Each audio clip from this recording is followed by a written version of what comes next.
భూమి పూజ చేసిపోయినారు, ఎమ్మెల్యే వచ్చినారు, చైర్మన్ వచ్చినారు, మీరు వచ్చినారు, ఆఫీసర్లు అందరూ వచ్చినారు. సార్ ఇన్ని రోజులు ఎందుకు నిలబెట్టారు సార్? ఏ పండుగ సార్? రంజాన్ ఎప్పుడు? శివరాత్రి కంటే మొదలు కదా సార్ చేసిపోయింది? ఎవరు కట్టారు? ముందుగా వచ్చినారు కదా సార్, చేస్తామని వచ్చినారు కదా సార్ వాళ్ళు. వాళ్ళు వచ్చినారు సార్, మన కూడా సార్ మా వాళ్ళ వచ్చి చేసినాడు, చేస్తారంటే అని చెప్పినాడు. పండుగ ఇప్పుడు మీరు పండుగ వచ్చింది సార్, మీరు ఏం చెయ్యాలనున్నారా లేకపోతే చేయకూడదని పెట్టినారా? ఏం సార్ మా దాంట్లో ప్రాబ్లం ఏముంది? ఇంతకు మొదలు వైసీపీ గవర్నమెంట్ ఉన్నప్పుడు నా వాళ్ళ జరగలేదు, ఇప్పుడు టీడీపీ గవర్నమెంట్ వచ్చినప్పుడు కూడా మా వాళ్ళ జరగకూడదా?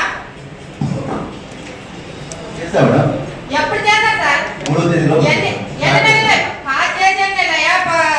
చేసే రోజులయ్యా పని చేయకపోతే నోటీస్ ఇచ్చాం, రెస్పాండ్ అయినాడు. నమస్తే సార్, రెండు మాట్లాడుకో మేము ఫోన్ చేసి ఇప్పుడు వస్తారు అప్పుడు వస్తారనే చెప్పినారు. మరి ఇప్పుడు నువ్వు 2 రోజులు టైం చెప్తున్నప్పుడు ఈ మీటింగ్ లోనా?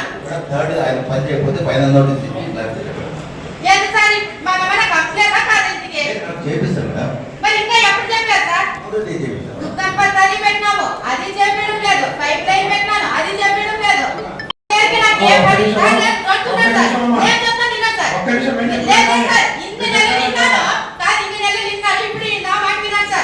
నేను ఉండేది ఒక్క కంప్లైంట్, ఇన్ని రోజులు పని చేయలేదు. ఇప్పుడు 8 నెలలు అయితే మా టీడీపీ గవర్నమెంట్ వచ్చి ఇప్పుడు ఇంకా ఎందుకు చేయడం లేదు? ఏ సమస్య ఏం చెప్పండి?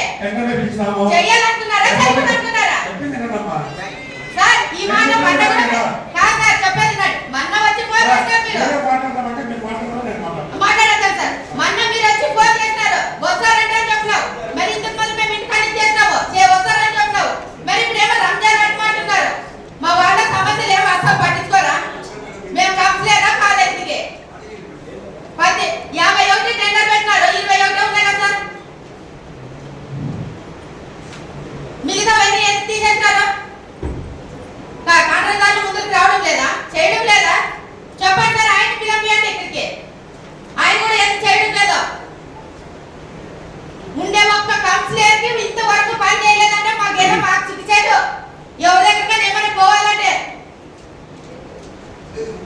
సెదబాయిలు పైపడినాను, అది వస్తుందని చెప్పినారు. దుర్గం పద్ధతి అడిగినాను, అది లేదు.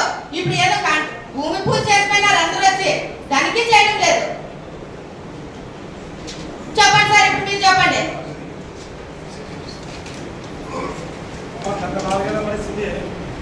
గత 4 ఏళ్ల పరిస్థితిలో ఏమనేది కొత్త వ్యక్తి మనకు తెలియదు. కానీ నేను వచ్చిన తర్వాత టెండర్లు పెట్టి టెండర్లు సంబంధించి ఆ కాంట్రాక్టర్లు కూడా ఫైనలైజ్ చేసి వర్క్ ఆర్డర్ ఇష్యూ కూడా చేయడం జరిగింది. భూమి పూజ చేశారు. గతంలో కాంట్రాక్టర్ పరిస్థితి అంటే నిలబడి నుంచి రావాల్సినటువంటి బిల్లులు దాదాపు 2 రోజుల ముందే పట్టాగా ఆలోచన చేశారు. దానివల్ల కాంట్రాక్టర్ దగ్గర డబ్బులు ఆ పద్ధతులు రాలేదని ఆ ఉద్దేశంతో ఆయన వర్క్ స్టార్ట్ చేయలేదు. దానికోసం 2 నోటీస్ ఇచ్చారమ్మా. ఎందుకు వర్క్ స్టార్ట్ చేయలేదు, లేకపోతే రద్దు చేయమంటారా? దానికి ఇంతవరకు ఆయన రిప్లై లేదు. సమాధానంగా త్వరలో 2-3 రోజుల్లో పండగ పోయిన తర్వాత మొదలు పెట్టాలని చెప్పారు. కాబట్టి ఖచ్చితంగా పండగ పోయిన తర్వాత మొదలు పెట్టకపోతే ఆయన వర్క్ ఆర్డర్ని క్యాన్సిల్ చేసి మళ్ళీ రిటైర్ అయిపోతాం. ఎందుకంటే కాంట్రాక్టర్లు కూడా డౌట్ గా ఉన్నారు, డబ్బులు ఎక్కువ చేయలేదు. ఈ సందర్భంగా గౌరవ సభ్యులందరికీ చిన్న మనవి, అంటే మినిస్టర్ గారు చెప్పింది మేము దృష్టి కూడా పెట్టాలి. రాబోయే కాలంలో అంటే 1/4/2025 నుండి ఇప్పుడు దాకా సీఎం కమిషనర్ గారిని తీసేసి డైరెక్ట్గా కమిషనర్ 1000 ముద్ర వేసి వాళ్ళ అకౌంట్లో పడే విధి విధానాలు ఏప్రిల్ 15లో తయారైందని చెప్తున్నారు. కాబట్టి దాని నుంచి కూడా కాంట్రాక్ట్ పద్ధతిని మొదలు పెట్టడానికి కొంచెం ఆలోచన చేస్తున్నాం. మా వైపు నుంచి కావాల్సిన ప్రతి ప్రయత్నం చేస్తున్నాం. ఎందుకంటే పెట్టుబడి పెట్టి పనిచేయాల్సిన వాళ్ళు కాంట్రాక్టర్, దానికి ఏమైనా కౌన్సిల్ కానీ ఇంకొకరు కానీ కాంట్రాక్టర్కి భరోసా వెళ్తే వాళ్ళు మనం దేని నుంచి వచ్చడానికి ఆస్కారం ఉంది. కాబట్టి అది మాత్రం ఒత్తిడి పెట్టి మనం చేయగలిగితే లేకపోతే, ఎందుకంటే ఇప్పుడు దాకా చాలా ఆలస్యం అయిపోయింది. చాలాసార్లు అధికారుల మీదనే కంటెంప్ట్ కేసులు వచ్చాయి, మేము జరగలేదని దాన్ని కూడా మేము చేసుకున్నాము. గత జీసీఎట్ వర్క్లను కూడా ఒక కాంట్రాక్టర్ దాదాపు 12 వర్కులకి కోర్టుకు పోయి కోర్టు నుంచి ఆర్డర్ తెప్పించారు. దానికి సంబంధించి కూడా ఆమె అప్పట్లో జరిగింది. ఇలాంటి పరిస్థితుల్లో గవర్నమెంట్ ఆలోచన చేసేసి త్వరలో సీఎం నుంచి కూడా చర్యలు తీసుకున్నారు. కాబట్టి కాంట్రాక్ట్ తొందరగా పంటల పైన ఏ క్షణమైనా కూడా మొదలు పెట్టడం అవసరం ఉంది. అంటే ఇప్పుడు బిల్లులు రావని వాళ్ళు ఎన్నుకోతున్నారా సార్? పెట్టుబడి పెట్టిన తర్వాత సకాలంలో రాగలిగితే ఏ కాంట్రాక్ట్ డైరెక్ట్ చేసే అవకాశం ఉంది. సార్ వచ్చినారు కదా సార్, గవర్నమెంట్ ఆ దిశగా చర్యలు తీసుకుంటుంది. కాదు సార్, ఆయన చేస్తానని ధైర్యంగా వచ్చినాడు కదా సార్, కాంట్రాక్టర్ వచ్చినాడు కదా సార్. వాళ్ళకున్న అనుమానాలు వాళ్ళ నిపుణులు చెప్పారు, మేము కూడా క్లారిఫై ఇచ్చాము. సార్ నేను ఇప్పుడు లాస్ట్ మిమ్మల్ని అడుగుతున్నాను, నాకు 2 రోజుల్లో నా వార్డులో వర్క్ జరగలేదంటే చెప్పేది వినండి సార్, చెప్పేది వినండి. మా వార్డులో వర్క్ జరగలేదంటే నేను చంద్రబాబు నాయుడుకి పవన్ కళ్యాణ్కి నా రాజీనామా చేస్తాను. ఉండేది ఆదోనిలో ఒక్క కౌన్సిలర్, ఆదోనిలో ఉండేది ఒకే కౌన్సిలరే, ఏమి 4-5 మంది లేరు. ఇంకా ఇంతవరకు నా వాళ్ళ సమస్య జరగలేదు.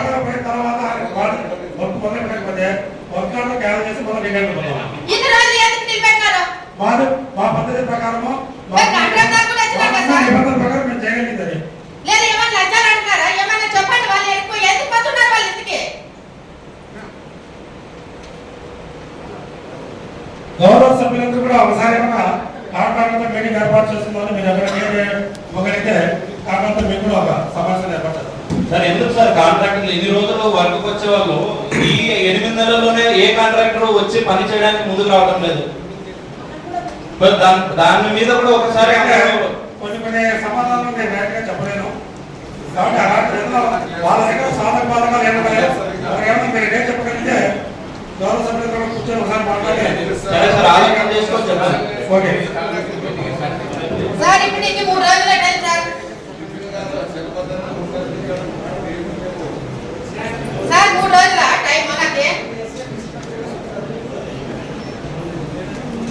అమ్మ పండుగ పోయిన తర్వాత ఆయన కొలం ఫైనల్ నోటీస్ ఇస్తారు. ఫైనల్ ఇచ్చిన తర్వాత 3 రోజులు డైరెక్ట్ ఇస్తాం ఆయన నోటీసు. ఆ 3 రోజుల కూడా ఆయన స్టార్ట్ చేయకపోతే మళ్ళీ రద్దు చేసి రిటర్న్ పోవాలి. దుబ్బగా పడతారు ఎప్పుడు చెప్పిస్తారు సార్? మళ్ళీ 40 రోజులు పెట్టే అవకాశం ఉంది. కాదు సార్, దుబ్బగా పడతారు ఎప్పుడు చెప్పిస్తారు? అమ్మ నేను చెప్పేది వినండి. చెప్పండి సార్. ఆయనకు 3 రోజులు నోటీస్ పెట్టి నోటీస్ ఇస్తాను. ఆ 3 రోజులు ఆయన స్టార్ట్ చేయకపోతే రద్దు చేసి మళ్ళీ మనం పెట్టకపోతే మినిమం 45 రోజులు పడుతుంది. అలాంటి సమస్యలను సాధించడంలో కాంట్రాక్టర్ ఒకటే వర్క్ స్టార్ట్ చేయాలి. ఇప్పటికే ఆలస్యమైంది కాబట్టి మరింత ఆలస్యం కాకుండా చూస్తాం. మా వైపు నుంచి చేయడానికి అది కూడా టెండర్ పిలుస్తున్నాం. ఆల్రెడీ ఒకటే అది ఆల్రెడీ టెండర్ పిలిచాం 8 లక్షలకి.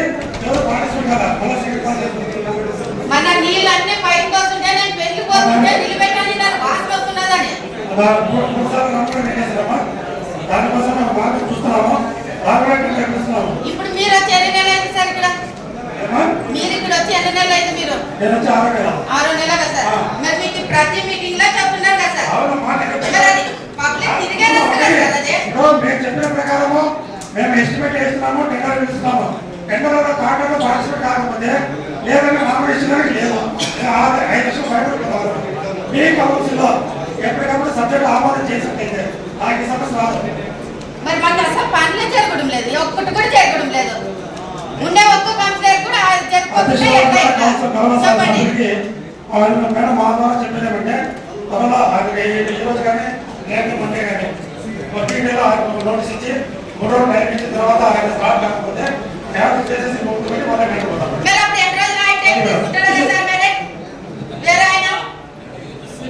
మా వాటిలో కూడా కాలం చేస్తున్నారు పని ఎక్కడ పెట్టినారు మా వాటిలో కూడా ఎట్లా పెట్టినారు కాలంలోకి రోడ్డు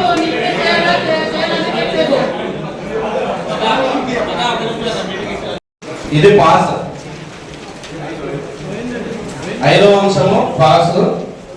7వ అంశంలో సభ్యత్వ పునరుద్ధరణ చేయవలసిందిగా సభాముఖంగా తెలియజేస్తా ఉన్నాం. ఏ వార్డు సభ్యులకు నోటీస్ ఇచ్చినారో వాటి సభ్యత్వము పునరుద్ధరణ చేయ విషయమై కౌన్సిల్ వారి నిర్ణయంగా ఉంచడమైనది. 10వ అంశము 11వ అంశము ఈ అంశాలు మినహా మిగతావన్నీ పోస్ట్పోన్ చేయాల్సిందిగా సమావేశంలో కోరుతా ఉన్నాము. 5 అంశం నంబర్ 5, అంశం నంబర్ 7, అంశం నంబర్ 8, అంశం నంబర్ 10, 11 ఇవి మాత్రమే పాస్ చేయాలి అని చెప్పేసి 34 మంది సభ్యుల తరఫున ఈరోజు లేచి తెలియజేస్తా ఉన్నాం సార్. వీటికి కూడా ఇక అంశాలని మిగతా అంశాలు ఆల్రెడీ చదువున్నారు, ఇక చదివే అవసరం లేదని చెప్పేసి వీటికి కూడా ముగించాలని చెప్పేసి అనుకుంటా ఉన్నాము. అందరికి ధన్యవాదాలు.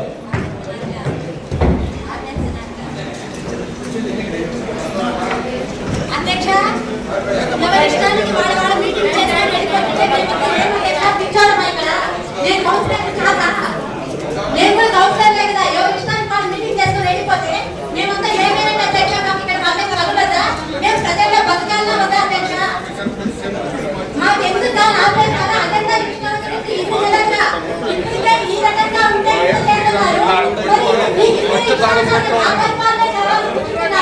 అది ఎంత న్యాయమో ఏ విధంగా మీకు సభంగా ఉందో మీరే చెప్పాలి అధ్యక్ష. ఇప్పుడు ప్రతి నెల 9 నెలలు 10 అవుతుంది. ఇప్పటి వరకు మా వార్తలు ఒక పరిచయ ఎవరి ఇష్టం వచ్చిన వాళ్ళు చేసుకొని వెళ్ళిపోతున్నారు కౌన్సిల్ మీటింగ్. అంటే మెజార్టీ ఉన్నంత మాత్రం కౌన్సిల్ వాళ్ళు ఇష్టమేనా? మాకేం అధికారం లేదా? మేము కౌన్సిలర్లే కాదా? ప్రజల్లో మేము ఉండాలా వద్దా? ఎవరు ఇష్టం వచ్చిన వాళ్ళే తీర్మానం చేసుకుంటారా? అంటే ఇంకో బైకాట్ చేసుకుని వెళ్ళిపోతే మేము ఇదో మనుషులం కాదా? అదే ఎట్లా ఆపేస్తారు అధ్యక్ష? ప్రతి నెల మీ ఇష్టం వచ్చినట్టు మాట్లాడుకోవడానికి మీ ఇష్టం మీ ఇష్టం మీ ఇష్టం. ప్రతిసారి ఏమంటే అధికారం అధికారం ఇదేనా అధ్యక్ష? ఇప్పటికే ఇంత చేస్తున్నారు. అధికారం మీ చేత ఇక్కడికి ఉండే మమ్మల్ని ఈ చేస్తున్నారు. రేపొద్దు మీ చేతికే వస్తే మమ్మల్ని ఇంకేం చేస్తారో అసలు అర్థం కావట్లేదు. ప్రజలందరూ చూస్తూ ఉంటారు. ఈ పరిపాలన పరమ చెత్తగా ఉంది కదా అధ్యక్ష. ఇంత వైఎస్ఆర్ పార్టీ ఇంత ఘోరంగా తయారు చేస్తూ ఇంత నీచంగా పరిపాలన వ్యవస్థను ఇంత చండాలకు పెడతారు ఎప్పుడు లేవు అధ్యక్ష. ఇప్పుడే వింటున్నా ఈ విధంగా కౌన్సిలర్ ఉంటే పరిపాలన వ్యవస్థ సరిగా లేక అధికారం కోసం మాత్రమే పాల్పడుతూ ప్రజలను అన్యాయం చేస్తూ తప్పుదారి పట్టిస్తూ ఇష్టం వచ్చినట్టు నడుచుకుంటున్నారు అధ్యక్ష. దీన్ని మేము కూడా అధ్యక్ష సమర్థించాం అధ్యక్ష. ఈ విధంగా చేస్తే ఎవరి ఇష్టం వచ్చినట్టు వాళ్ళు ఎవరి ఇష్టం వచ్చినట్టు వాళ్ళు అధ్యక్ష. మేము మనుషులను కాకపోతున్నాం. ఎన్నాళ్ళు అధ్యక్ష ఇట్లా ప్రతిసారి ఇట్లేనా? ప్రతిసారి ఎవరి ఇష్టం వచ్చినట్టు వాళ్ళు చేసుకొని వెళ్ళిపోవడమే. అధికారం కోసం పాకులాడుతున్నా కానీ మనం ప్రజల కోసం పాకులాడటం లేదు. ప్రజల వ్యవస్థ మనకు పట్టడంలా. కేవలం మన అధికారం మన ఇష్టం వచ్చినట్టు చేస్తున్నాం అని చెప్పేసి కేవలం అధికారమేనా మనకు కావాల్సింది? ప్రజల కోసం వచ్చినామా? ఇక్కడ దేనికోసం వచ్చినాం అధ్యక్ష? ఇక్కడ చూస్తున్నారు ప్రజలు. ఇప్పుడు దీన్ని చూడండి, ప్రజలందరూ చూసి ఏ విధంగా తీర్మానం ఇస్తారో ఇవ్వాలి మరి అధ్యక్ష. దీని మీద మరి అందరూ చూస్తున్నారు. దీన్ని ఎంతవరకు సబబుగా ఉంటుందో, ఏ విధంగా ఎవరు చర్య తీసుకొని దీనికి ఏం న్యాయం చేస్తారో చూడాలి అధ్యక్ష. మేము కూడా ఇంకా ఎంతవరకు ఈ పద్ధతి వరకు మాకు వచ్చినప్పటి నుంచి మేము ఈ పార్టీలో వచ్చినప్పటి నుంచి ఎలక్షన్స్ అయిపోయినప్పుడు ఈ పద్ధతిలో ఒక్క పని జరిగింది లేదు. అంతకుముందు 5 ఏళ్ళలో కూడా మా నోట్లో మట్టే పట్టాలి అధ్యక్ష. మా సొమ్ము మాత్రం ఏక తింటున్నారు వైఎస్ఆర్ వాడు. మా పరిపాలన సొమ్ము దీన్ని ఎంతవరకు ప్రజలు చూస్తుంటారు, మరి ఎంతవరకు సబబుగా ఉంటుందో ఈ వైఎస్ఆర్ పార్టీ వాళ్ళకి మాత్రమే తెలియాలి అధ్యక్ష. ఇంకెవరికి అర్థం కావడం లేదు ఈ పరిపాలన వ్యవస్థ. గతంలో ఎప్పుడు ఇటువంటి కలి వినేవి రాజకీయాలు ఇప్పుడు జరుగుతున్నాయి అధ్యక్ష.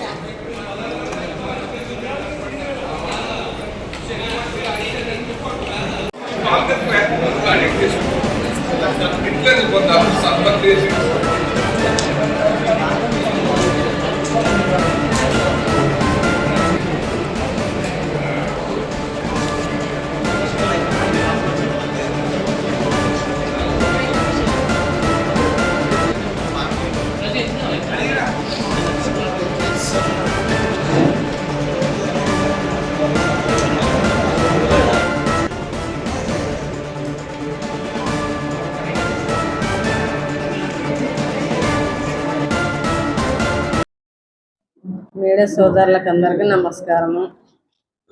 ఈరోజు కౌన్సిల్ సమావేశంలో వాళ్ళందరూ వాకప్ చేసిపోయినారు. దేని గురించో తెలియదు.